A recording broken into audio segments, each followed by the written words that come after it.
পাকের নবী দ্বিতীয় নম্বরে বললেন উকুকুল ওয়ালিদাইন, আর একটি বৃহত্তম অপরাধ হলো বাপ মায়ের মনে কষ্ট দেওয়া, আব্বা মায়ের মনে আব্বা মায়ের নাফরমানি করা, আব্বা মায়ের অবাধ্যচারী হওয়া। এবং তৃতীয় নম্বরে আমার আল্লাহ পাকের নবী বললেন ওয়াকাউলুজ জুরি আও শাহাদাতুজ জুরি। আমার আল্লাহ পাকের নবী পরেই বললেন ও দুনিয়াবাসী মনে রাখো, আর একটি বৃহত্তম পাপের কাজ হলো বড় অপরাধের কাজ হলো মিথ্যা কথা বলা অথবা মিথ্যা সাক্ষী দেওয়া। পৃথিবীতে যত পাপের কাজ আছে এই পাপের কাজগুলির ভিতরকার বড় বড় অপরাধগুলির কথা আমার নবীজি বলছেন যে সেগুলো তোমরা একটু শেখো, জানো, বোঝো। আমার নবীজি বললেন এক নম্বর বড় অপরাধ, বড় পাপের কাজ হলো আল্লাহর সঙ্গে শরীক করা।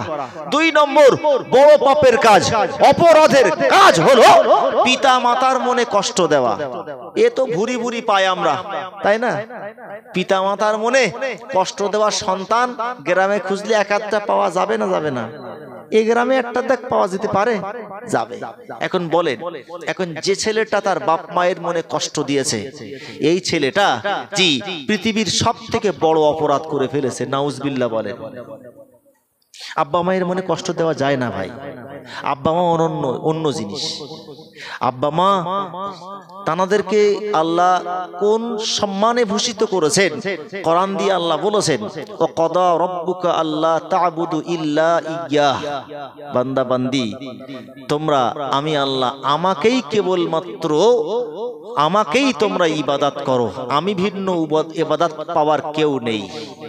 আল্লাহ পরেই বললেন অবিল ওয়ালিদাইনি ইহসানা, আর আমাকে ইবাদত করবার পরেই তোমাদের কাজ হলো তোমার পিতা মাতার সঙ্গে সন্তোষজনক আচরণ করো। সুবহানাল্লাহ বলেন।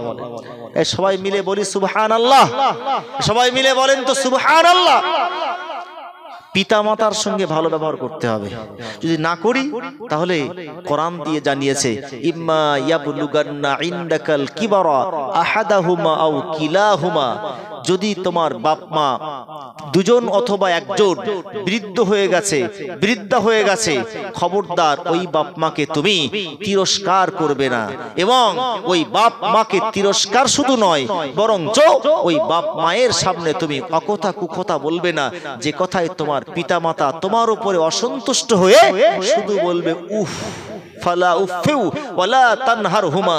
তুমি এমন আচরণ করো না, এমন কথা বলো না যে আচরণে যে কথায় তোমার বাপ মা তোমার উপরে অসন্তুষ্ট হয়ে শুধু বলবে উফ, ওটাই তোমার জাহান্নামের কারণ হয়ে যাবে। বোঝার বিষয়।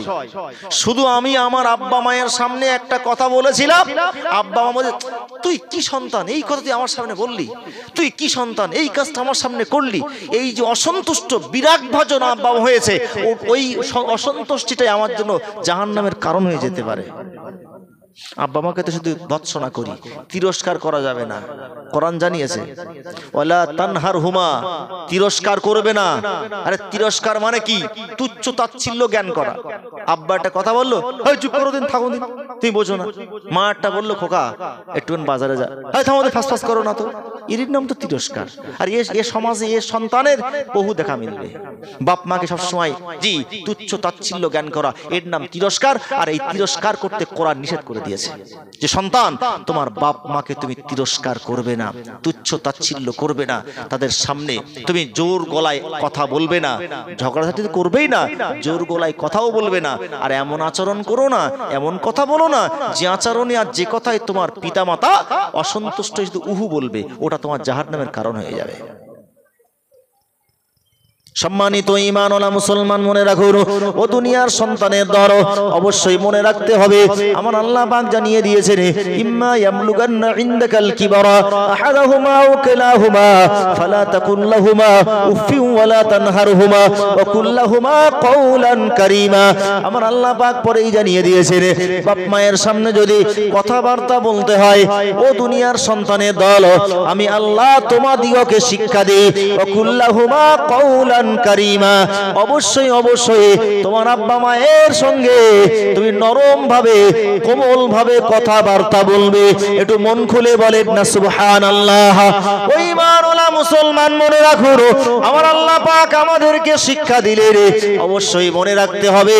ও দুনিয়ার সন্তান, অবশ্যই তোমরা মনে রাখো, আমি আল্লাহ জানিয়ে দিলাম ওয়াকফিজ লাহুমা জারাহাযুল্লি মিনার রাহমা।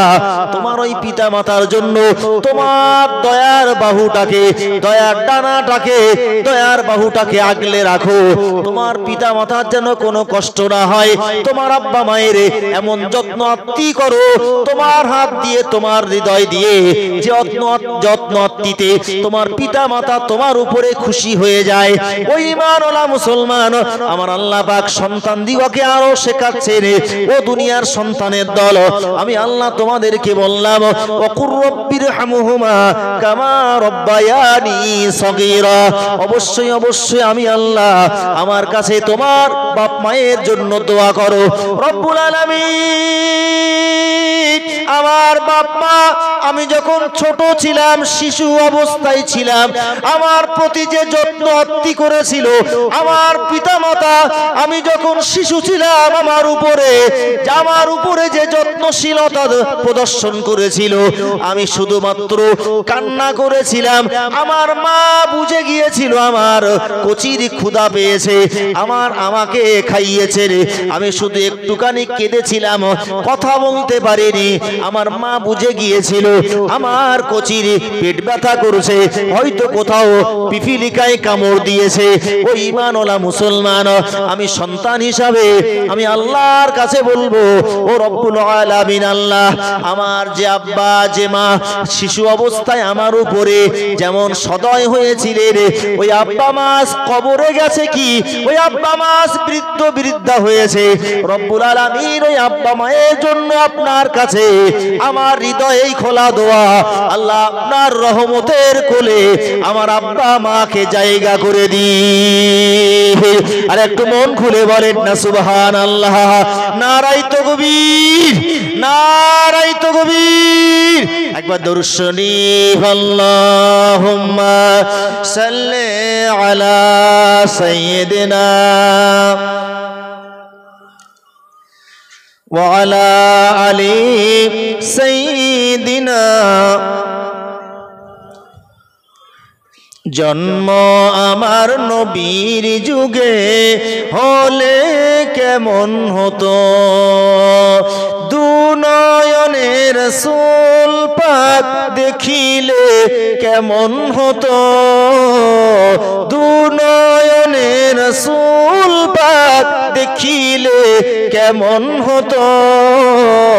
জন্ম আমার নবীর যুগে হলে কেমন হতো, আসতো ভেসে হাজরাতে বেলালের মধুর আজান, যে আজানে ছিল এমন প্রেমে মুগ্ধ রহমান। নবী পাকের পিছে নামাজ পড়লে কেমন হতো, দুনয়নের রাসূল পাক দেখিলে কেমন হতো, দুনয়নের রাসূল পাক দেখিলে কেমন হতো।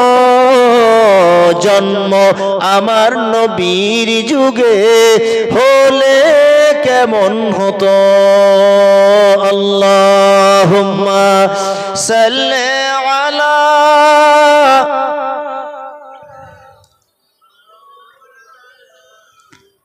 ওয়া আলা আলি সাইয়্যিদিনা। ওই ঈমানওয়ালা মুসলমান মনে রাখো, আমি আপনাকে বলছিলাম আমার আল্লাহ পাক রব্বুল আলামিনের নবী জানিয়েছেন, ও দুনিয়াবাসী তোমরা পৃথিবীর সবথেকে বৃহত্তম অপরাধ সেগুলির একটু সন্ধান গ্রহণ করো। আমার নবীজি 1 নম্বরে বলেছিলেন আল্লাহর সঙ্গে শরীক করা, এটি হলো সবথেকে বড় মারাত্মক অপরাধের। 2 নম্বরে আমার নবীজি বললেন উকুকুল ওয়ালিদাইন, আব্বা মায়ের মনে কষ্ট দেওয়া, এটি হলো আরো এক মারাত্মক অপরাধের। ওই ঈমানওয়ালা মুসলমান, আমি আপনাকে কোরআন দিয়ে বোঝাতে চেয়েছি। আবার আল্লাহ পাক জানিয়েছেন ওই বাপ মায়ের মনে কষ্ট দেওয়া তো দূরের কথা, আব্বা মাকে তিরস্কার করা যেতে পারে না।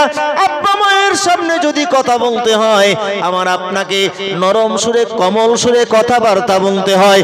ওই ঈমানওয়ালা মুসলমান মনে রাখুন, পৃথিবী বিখ্যাত ওলিয়ে কামেল হযরত বাইজিদ বুস্তামি রাহমাতুল্লাহ আলাইহি, তানাকে একবার জিজ্ঞাসা করা হলো, হুজুর আপনি কিভাবে সুলতানুল আরিফিন হলেন?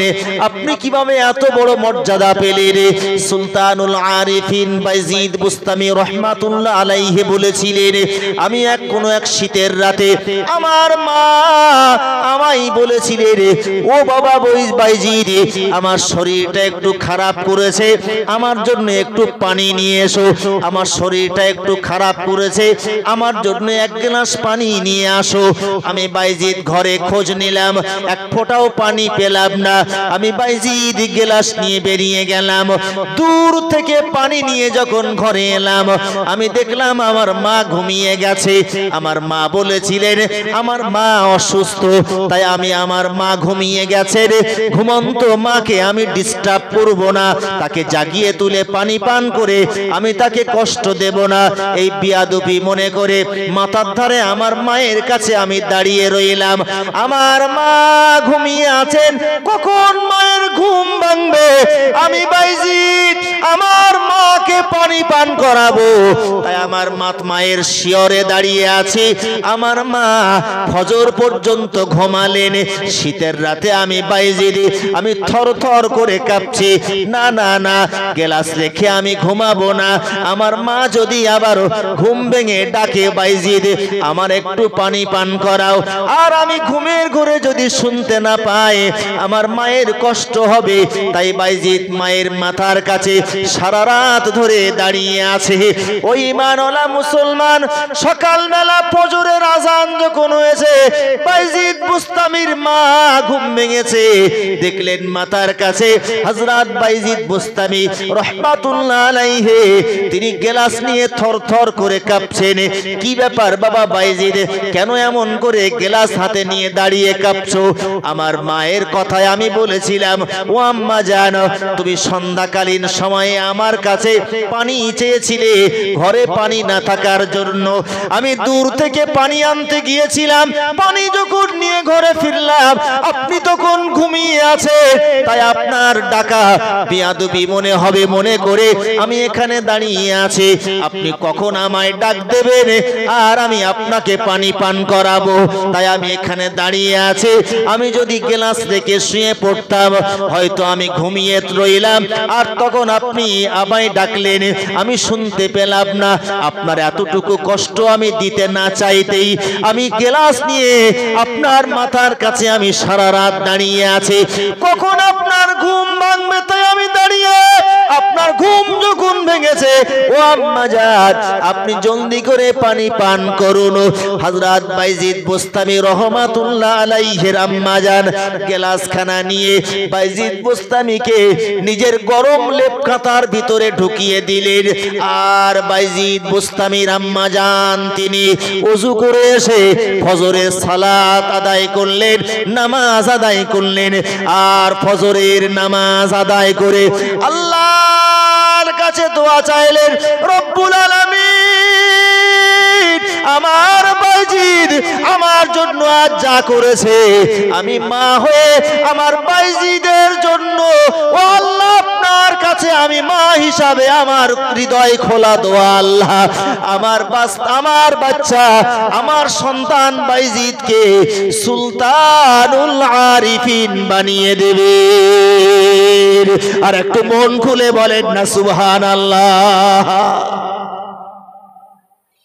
বাইজিদ বুস্তামি হুজুর তিনি শাগরেদ দিগের প্রশ্নের উত্তর দিলেন, ও বাবা তোমরা জিজ্ঞাসা করলে আল্লাহ আমার এই মর্তবা এই মর্যাদা কেন দিলেন? আমি বাইজিদ বলছি, ওই মা আমার জন্য যে দোয়া করেছিলেন, আল্লাহ আমাকে আজ সেই সুলতানুল আরিফিন বানিয়ে দিয়েছেন। মায়ের নেক দোয়া, মা যদি একবার সন্তানের জন্য দোয়া করে, ও দোয়া জি আকাশ ছোঁয়া, বলেন না সুবহানাল্লাহ। জীবনে কোনোদিন মায়ের বদদোয়া নিতে যাবেন না, যে অবস্থায় হোক না কেন। আপনি দেখছেন আপনার মা একদম আপনার হিসাব অঙ্কে পুরো ভুল করছে, এরপরেও আপনার মাকে আপনি কষ্ট দেবেন না। আপনি হিসাব কষে দেখছেন যে মা একদম ভুল করছে, কেন? যে একদম ছোট ছেলের উপরে মায়ের এমন টান যে ছোট ছেলের জন্য আমার মা আমার উপরে একদম অবিচার করছে, এরপরেও আপনি বড় ছেলে, মেজে ছেলে, সেজে ছেলে, আপনি আপনার মায়ের বিরুদ্ধে এক ফোঁটা কথা বলবেন না। যেটাই করছেন অম্লান বদনে মান্যতা দিয়ে মেনে নিয়ে আপনার মায়ের সেবা যত্ন করুন, আপনার মা আপনার জান্নাত হয়ে যাবে। চিল্লিয়ে বলেন সুবহানাল্লাহ। আর নবী বলেছেন হুমা জান্নাতুকা হুমা নারুকা, তোমার পিতামাতা তোমার জন্য জান্নাত, আবার ওই পিতামাতা তোমার জন্য জাহান্নাম। পিতামাতা যদি মনে হয় যে আমার জান্নাতের কারণ হয়ে যাক, তবে আমার পিতামাতাকে জান্নাতের কারণ করাতে চাইলে আমার পিতামাতার বিরুদ্ধে কোনো অভাব, কোনো অভিযোগ আমি করতে পারবো না। সেই জানা ঘটনা আবু হুরায়রার ঘটনা সবাই আমরা জানি। তো হযরতে আবু হুরায়রা নবীর কাছে গিয়ে বললেন, ইয়া রাসূলুল্লাহ, আমার মা আমার মেরেছে। তো নবীজি বললেন, তোমার মা মেরেছে তা আমি কি করব? তোমার মা সে, তোমার মারলো কি ধরলো সে আমি কি বলবো? তোমার মা তোমার সন্তান হিসাবে মারবে, বকবে, তার অধিকার আছে।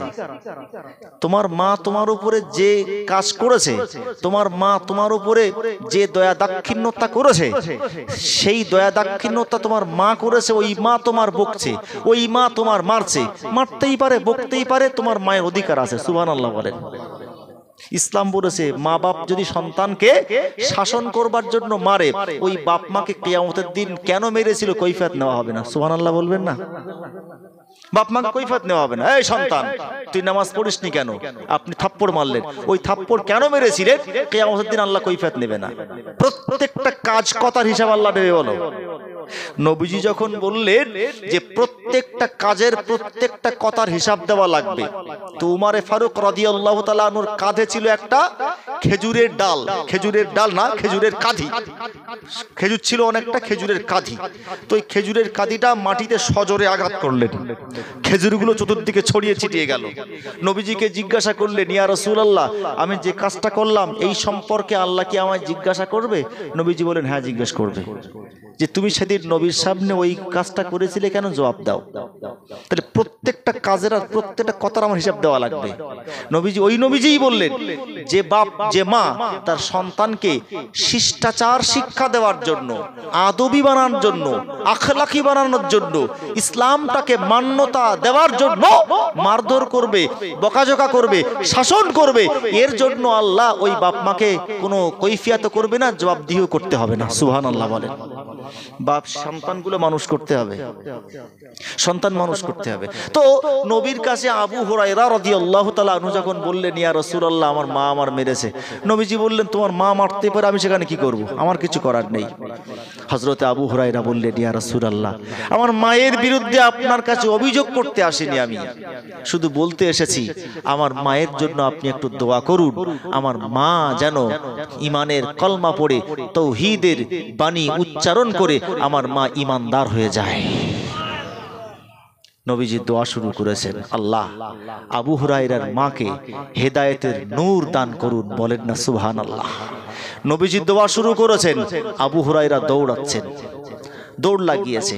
অন্যান্য সাহাবারা, আবু হুরায়রা দৌড়াচ্ছ কেন, কি ব্যাপার, কেন দৌড়াও তুমি, তোমার দৌড়ানোর কারণটা কি, কি হয়েছে তোমার?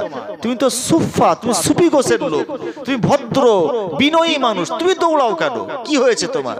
উনি বললেন, ছেড়ে দাও আমাকে, আমি দেখতে চাই যে আমি দৌড়ে আমি আমার বাড়িতে পৌঁছালাম না আমার নবীর দোয়া আগে আমার বাড়িতে পৌঁছে গেছে। হযরতে আবু হুরায়রা বলেন, আমি যখন বাড়িতে গিয়ে বললাম মা, আমার মা আমাকে বললেন, ও বাবা আবু হুরায়রা, তুমি এসেছো?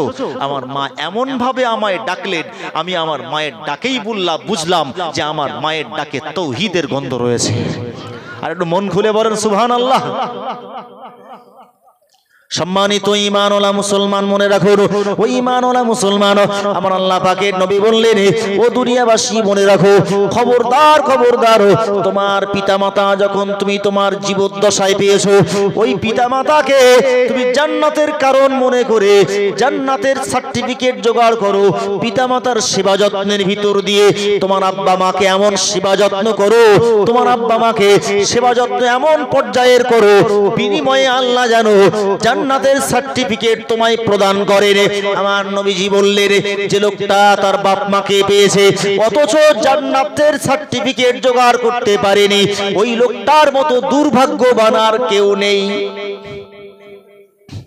ওই লোকটার হস্ত ধুলায় ধূসারিত হোক, ওই লোকটার হাত মাটিতে ঘেঁষে যাক, আমার নবীজি বললেন, যে লোকটা বাপ মা পেয়েছে অথচ বাপ মাকে ওই লোকটি সেবা যত্ন করে জান্নাত কিনতে পারেনি, ওই লোকটার মতো দুর্ভাগ্যবান আর কেউ নেই।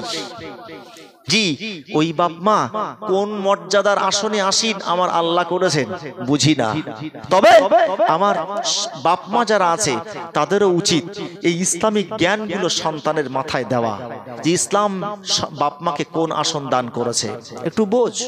ওই সন্তানের কারণে বাপ মা যেমন এই দুনিয়ায় লাঞ্ছিত হয়, আবার ওই বাপ মায়ের কারণে কিয়ামতের দিন মহান আল্লাহর কাছে মহা সম্মান পাবে। বলেন না সুবহানাল্লাহ। যে সন্তান কোরআন পড়ে আর ওই সন্তান কোরআন অনুযায়ী আমল করে, নবীজি বললেন, কোরআন পড়া ব্যক্তি, কোরআন অনুযায়ী আমল করা ব্যক্তি কিয়ামতের কঠিন দিবসে দেখতে পাওয়া যাবে।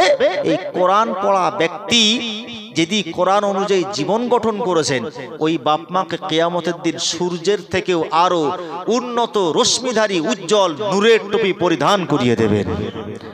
জোরে সুবহানাল্লাহ বলবেন না?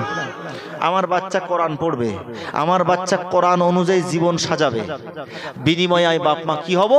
কিয়ামতের দিন আল্লাহ, কিয়ামতের দিন মহান আল্লাহ আমার মাথায় সূর্যের থেকে আরো রশ্মিধারী নূরের টুপি পরিধান করিয়ে দেবে। আর সন্তানগুলো মানুষ করা লাভ না লস? আরে মানুষ মানে কি মানুষ? কোরআনের রঙে মানুষ করতে হবে, কোরআন অনুযায়ী জীবন গঠন করাতে হবে। কোরআন অনুযায়ী জীবন গঠন করাতে গেলে বাপ মাকে সেই ভূমিকা গ্রহণ করতে হবে। সেই ভূমিকা গ্রহণ করতে গেলে ছোট থেকে তাদেরকে শিক্ষা দিতে হবে। নবীজি বললেন, যখন কারো সন্তান ভূমিষ্ঠ হয়, ওই সন্তান ভূমিষ্ঠ হওয়ার পরে বাপ মায়ের উচিত হবে ফালইউহসিন ইসমুহু, ওই সন্তানের সুন্দর একটা নাম রাখবে। বলেন না সুবহানাল্লাহ। নাম তো আমরা রাখি, সন্তান হয়েছে, মেয়ে হয়েছে পাপিয়া, তার কোনো অর্থ নেই। নাম রাখতে হবে আরবি নাম, আরবি নাম যার সুন্দর অর্থ আছে, নাম আমরা রাখি। জি, যে আমার ছেলেদের, আমার ছেলে হয়েছে, আমরা নাম রাখি যেগুলো ইসলামের সঙ্গে কোনো সম্পর্ক নেই। আমি ইসলামের সঙ্গে সম্পর্ক নেই এ জাতীয় নাম আমি রাখতে পারি না। নবীজি বললেন, একটা সুন্দর নাম তুমি রাখো। এরপরে আর ওই সন্তানকে শিষ্টাচার, আদব, আখলাক শিক্ষা দাও। বলেন না সুবহানাল্লাহ। ইসলাম শেখাচ্ছে। আবার ওই সন্তান যখন বালেগ হবে, প্রাপ্ত বয়স্ক হবে, বাপ মায়ের উচিত হবে সময় মতো তাদেরকে বিবাহ দেওয়া। নইলে পরে যদি সময় হয়েছে, প্রাপ্ত বয়স্কা হয়েছে, বাপ মা ওই সন্তানকে বিয়ে দেয়নি, আর ওই সন্তান যদি কোনো ত্রুটি করে, পাপের কাজ করে, ওই পাপ তার পিতার উপরে পড়বে। এটা বোঝার বিষয় আছে। বলো, সন্তানকে ভূমিষ্ঠ, আমার সন্তান ভূমিষ্ঠ হয়েছে, সুন্দর নাম রাখলাম ইসলাম সম্মত, আমার সন্তান ভূমিষ্ঠ হয়েছে, তারপর থেকে ওকে শিষ্টাচার শিক্ষা দেব।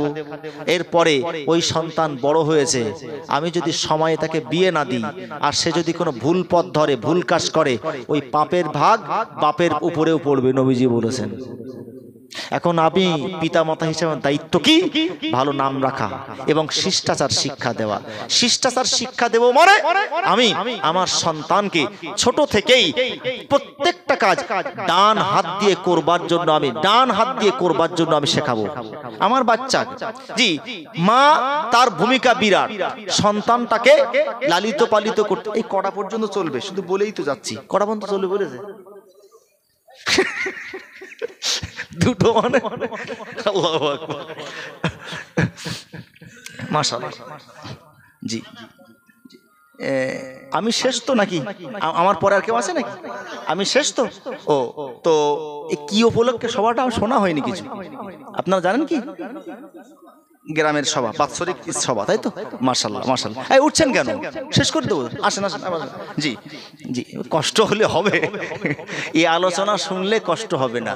নবী বলেছেন ইন্না মিনাল বায়ানি লাসিহরান, কিছু বর্ণনা জাদুময়, মানুষ জাদুর মতো বসে থাকে। এই রাত 12টার সময় কথা শুনছেন, আপনারা কথা শুনছেন কেন? কোরআনের টানে, কোরআনের মহব্বতে, জি ইসলামের টানে, আল্লাহর সন্তোষ লাভে কথাগুলো শুনতে হবে, জীবনে কাজে লাগানোর চেষ্টা করতে হবে, তাই বসে আছি। জি সময়, জি আমি সেই 10টায় উঠেছিলাম, 12টা 15-20 হতে যাচ্ছে। জি আর বেশি নয়। জি এমনি তাবারুক আছে নাকি? সে হয়ে গেছে, হয়ে গেছে যখন, বেশি লেট করে লাভ নেই। জি জি মিনিট 15 আলোচনা হোক, তারপর দোয়া করতে করতে প্রায় 2 ঘন্টার কাছাকাছি হয়ে যাবে। জি বেশি কষ্ট দিয়ে লাভ নেই।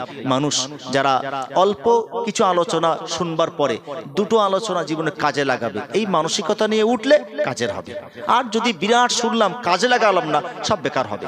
আমি আজকে যে হাদিসের কথাটা বলছি, একদম আজকেই ওই বাচ্চাদের পড়িয়েছি যে নবীজি বললেন তোমার যখন সন্তান ভূমিষ্ঠ হবে, ওই সন্তানকে সুন্দর একটা নাম রাখো, ওই সন্তানের আদব শিক্ষা দাও।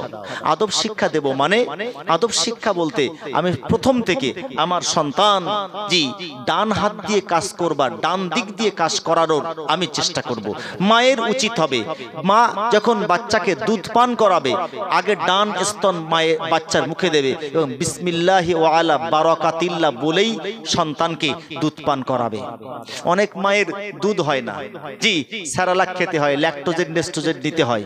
আপনি অভ্যাসটা করুন, মায়েদের উদ্দেশ্যে আমি বলছি, এই অভ্যাসটা করুন। বাচ্চা যখন হয়েছে আপনি বিসমিল্লাহি ওয়া আলা বারাকাতিল্লাহ বলে ডান স্তন দিয়েই বাচ্চার দুধ পান করানো অভ্যাসটা করুন প্রথম থেকেই। আপনার বাচ্চার রুজির, ওই দুধের রুজির আল্লাহ অভাব করবেন না, বলেন না সুবহানাল্লাহ। আল্লাহ বিসমিল্লাহি ওয়া আলা বারাকাতিল্লাহ, ও আল্লাহ আপনার নামে শুরু করছি, আপনি বরকত দিন।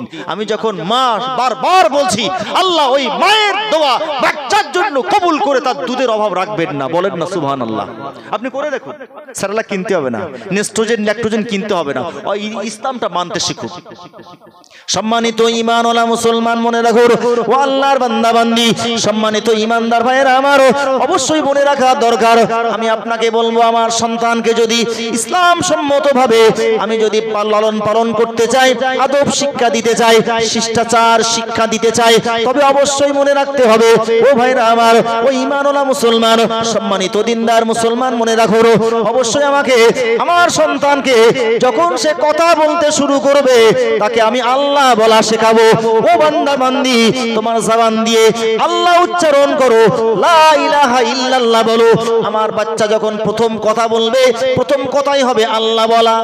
আর আমরা বলি দাদু বলো, তাই না? দেখবেন প্রথম বাচ্চা হলি দাদু বলো, বু বলো, শেখাই বলো। আর আব্বা দাদু ও তো শেখতে এমনি, কিন্তু প্রথম শেখাতে হবে কি? আল্লাহ বল, তুই তোর আল্লাহ পৃথিবীতে নিয়ে এসেছে, ওই আল্লাহ তোর হায়াতের মালিক, আল্লাহ বল। সন্তান আমার ভূমিষ্ঠ হয়েছে, আমার সন্তানের বয়স যখন 7 দিন হবে, 7 দিন হবে, 6 দিন পেরিয়ে 7 দিন যখন হবে, আমার নবীজি বললেন, ও দুনিয়াবাসী, সন্তান ভূমিষ্ঠ হওয়ার পরে 7ম দিনে তাদের মাথাগুলোকে মুন্ডন করো, মাথা নেড়া করো, হাত পায়ের নখগুলো কর্তন করো, এবং মাথার নেড়া করা চুল আর নখগুলো, অতিরিক্ত নখগুলো ওজন করে সমপরিমাণ রৌপ্য তুমি দান করো। আরে বাচ্চা শুধু জন্ম দেবার কাজ না, শেখেন একটু ইসলাম কি বলেছে। গরু ছাগলও সন্তান জন্ম দেয়, ইসলাম সম্মত ভাবে শিখি। আমার বাচ্চার এই চুলের ওজনে আর এই নখের ওজনে আমার রূপ দান করতে নবীজি বলেছেন। কতটা হবে? এই চুল তো বাচ্চাদের হালকা, এই নখ হালকা। আমার বাচ্চা যখন হয়েছিল ওজন করলাম, তা সে হাফ ভরিও হচ্ছে না, তা আমি 1 ভরি রূপ দান করি। 1 ভরি রূপোর দাম কত? 500 টাকা হবে। আমার নবীজির কথা, নবীজির সুন্নাত, আদর্শ আমার সন্তানের ভিতরে আমি জিন্দা করছি, সুবহানাল্লাহ বলেন। 7 দিন বয়স হয়েছে, মাথা নেড়া করে দেবো, চুলগুলো নখগুলো নিয়ে ওজন করে সমপরিমাণ রূপো আমি দান করব। নবীজির কথা পালন করলাম। নবীজি বললেন 7ম দিনে ওই বাচ্চাটিকে সুস্থ রাখবার জন্য, সুস্থ যাতে আল্লাহ রাখে তার জন্য ওই বাচ্চার জন্য একটা পশু জবেহ করে আকিকা করো। বলেন না সুবহানাল্লাহ। একটা পশু আকিকা করতে হবে। আকিকা যে দোয়া ইমাম সাহেবরা জানে, যারা আকিকা করে তারা জানে, মৌলভী সাহেবরা জানে। জি, ওই আকিকার দোয়ার ভিতরে বলা হয়েছে, জি এই পশুর চুলের বিনিময়ে, এই পশুর হাড়ের বিনিময়ে, চামড়ার বিনিময়ে, গোশতের বিনিময়ে আল্লাহ আমার বাচ্চার চুল, হাড়, গোশত, রক্ত আল্লাহ তুমি হেফাজত করুন। সুবহানাল্লাহ। আমি 7 দিনে আকিকা করছি মানে আমার বাচ্চার হেফাজতি কামনা করছি আল্লাহর কাছে। এজন্য 7ম দিনে আমার আকিকা করা লাগবে। এখন যদি 7ম দিনে আকিকা করা হয়নি, ওটাই সঠিক নিয়ম, কিন্তু যদি কোনো কারণবশত হয়ে ওঠেনি, করণীয়টা কি? করণীয়টা একটু শিখি। করণীয়টা হলো আমার বাচ্চা যেদিন হয়েছিল তার আগের দিন আমি আকিকা করলে আমার বাচ্চার ওই 7 দিনের হিসাবেই আমার বাচ্চার আকিকা হবে। বাচ্চা হয়েছিল বৃহস্পতিবারে, তাহলে জি আমার বাচ্চা যেদিন বৃহস্পতিবারে হয়েছে মানে আমি বুধবারেই আকিকা করব। বুধবার। আমার বাচ্চা সোমবারে হয়েছিল, আমি রোববারেই আকিকা করব। 10 বছর পরে হলেও ওই রোববারেই আকিকা করব। আমরা অনেক সময় ওই আকিকা করি ঈদের, কুরবানি ঈদের সময়, একটা আকিকা দুটো কুরবানির ভাগে ও হয়। আকিকা আল্লাহ কবুল করলে সব সময় হয়, কিন্তু নিয়মটা ফলো হয় না। নিয়মটা হলো ইসলাম সম্মতভাবে বাচ্চার আকিকা যখন করা হয়নি, তাহলে যেদিন ভূমিষ্ঠ হয়েছিল তার আগের দিন করতে হবে। সম্মানিত ঈমানওয়ালা মুসলমান, আমার বাচ্চাটিকে আমি আদবি বানাবো, শিষ্টাচার শিক্ষা দেব। আমার বাচ্চা বড় হতে শুরু করেছে, জুতো পরতে শুরু করেছে। বাচ্চাটিকে আমি বলবো, বাবা তুমি অবশ্যই জুতোটা ডান দিক দিয়ে শুরু করবে, ডান পা আগে দেবে। আমার বাচ্চা জামা পরতে শিখেছে, তাকে আমি শেখাবো ডান হাত তুমি জামার ভিতরে আগে ঢোকাবে। ওই ঈমানওয়ালা মুসলমান, আমার বাচ্চা যখন খেতে শিখেছে, আমার বাচ্চাকে আমি শেখাবো, ও বাবা বিসমিল্লাহ বলেই তুমি খাওয়া আরম্ভ করো, দোয়াটা পড়ো। ওই ঈমানওয়ালা মুসলমান, আমার বাচ্চাকে আমি শেখাবো, টয়লেটে যেতে শিখেছে, আমি বাথরুমে টয়লেটে যখন বাচ্চা যাবে আমি তাকে শেখাবো বাম পা দিয়েই আগে তুমি টয়লেটে প্রবেশ করো। ওই ঈমানওয়ালা মুসলমান, দেখতে দেখতে দেখতে দেখতে আমার বাচ্চাটি 6 বছর পেরিয়ে গেছে। 7ম বছরে আমার বাচ্চা পদার্পণ করেছে। দয়ার নবী আমার শিখিয়ে দিলেন, দুনিয়ার পিতা মাতা দিগকে, ও দুনিয়ার পিতা মাতার দল, আমি আল্লাহ তোমার দিগকে জানিয়ে দিলাম, মুরু আওলাদাকুম বিসসালাতি ওয়া হুম আবনাউ 7 সিনিনা ওয়াদরিবুহুম আলাইহি ওয়া হুম আবনাউ 10 সিনিনা। দয়ার নবী আমায় বললেন, তোমার বাচ্চা যখন 7ম বছরে পদার্পণ করলো, তোমার ওই বাচ্চাটিকে এবারে নামাজের জন্য তালিম দাও, নামাজ পড়ার আদেশ করো, নামাজ পড়তে বলো। 7 থেকে 10 বছর পর্যন্ত মৌখিক প্রত্যেক ওয়াক্তে ওয়াক্তে নামাজ পড়ছে কিনা খোঁজ খবর নাও। বাবা তুমি নামাজ পড়ছো কিনা খোঁজ খবর আমায় নেওয়া লাগবে। 3 বছর ধরে 7, 8, 9, 10 আমি 3 বছর ধরে আমি শুধু মৌখিক প্রত্যেক ওয়াক্তে ওয়াক্তে নামাজ পড়বার জন্য খোঁজ খবর নেব। এরপরে যখন আমার ওই বাচ্চাটি 10 বছরে পদার্পণ করবে, আমার আল্লাহ পাকের নবী বললেন, অদরিবু ও দুনিয়ার সন্তান, ও দুনিয়ার পিতা মাতার দল, আমি আল্লাহর নবী জানিয়ে দিলাম, এরপরে ওই সন্তান যদি 10 বছরের পড়ার পরেও 10 বছরের সন্তান যদি ইচ্ছাকৃত নামাজ কাজা করে, আমার আল্লাহর নবী বললেন আর মৌখিক বললে হবে না, বরঞ্চ নামাজ কেন পড়িনি, নামাজ না পড়বার অপরাধে মৃদু মন্দ প্রহার করতে হবে। 7 বছর বয়সের বাচ্চা নামাজ পড়ার জন্য বলতে হবে মুখ দিয়ে, এই বাবা নামাজ পড়, প্রত্যেক ওয়াক্তে খোঁজ নিতে হবে, নামাজ পড়। 10 বছর হয়েছে, নামাজ যদি কাজা করে বাপ মায়ের দায়িত্ব। নবীজি বললেন, কেন নামাজ পড়িসনি, কেন কাজা করেছিস, মারো। কোন নবী বলছেন? যে নবীর কাছে কোন শিশু বাচ্চা গেলে সেই বাচ্চা তার মায়ের কাছেও যাওয়া ভুলে যেতেন। বলেন না সুবহানাল্লাহ। বাচ্চাদের নবীজি এত ভালোবাসতেন, রহমাতুল লিল আলামিন। তিনি বাচ্চাদের এত ভালোবাসতেন যে বাচ্চা নবীর কাছে গেলে ওই বাচ্চা নিজের মায়ের কাছে যাওয়াটাও ভুলে যেত। সেই নবীজি বললেন, তোমার 10 বছরের বাচ্চাকে মারো। কেন? নামাজ কেন পড়িনি? এখন বলেন, আমার সন্তান, আমার যে সন্তান 10 বছরের, জি 10 বছরের বেশি, কদিন মেরেছিলাম? ইসলাম সম্মত ভাবে আমি পরিবার গঠন করতে চাই, আদব শিক্ষা দিতে চাই, কই আদব শিক্ষা দিলাম? কই? নামাজ পড়িনি বলবে 10 বছর বয়স হবে এক্ষুনি?